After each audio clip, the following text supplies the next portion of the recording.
We are all familiar with the concept of organic versus non-organic food, but Shark Tank's Kevin O'Leary sees a similar distinction being applied to Bitcoin. He predicts the divergence of Bitcoin into two classes: the clean, virgin coin mined using renewable energy in whitelisted countries, and, in reference to the diamond trade, what he calls blood coins.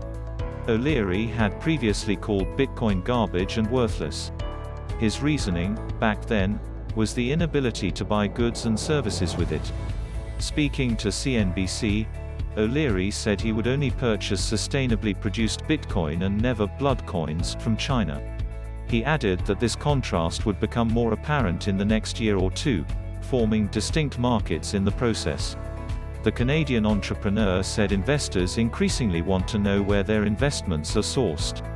As the chair of O'Shares ETFs, O'Leary mentioned that institutional investors had inundated him with queries asking if he was buying blood coins from China.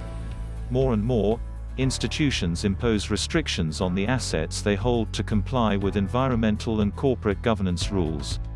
Issues to do with human rights and environmental damage get the thumbs down.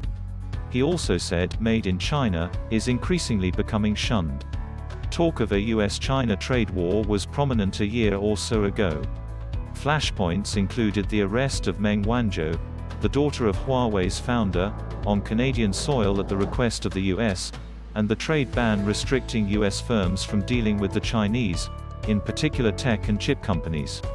While these stories have faded in recent times, O'Leary claims the trade war between the US and China continues. He calls for more aggressive action against China to level the playing field. His suggestions include delisting Chinese stocks and restricting access to US legal system. O'Leary maintains that this is how US firms are dealt with in China. He added that even as a manufacturer in China, he could not sell into the Chinese market.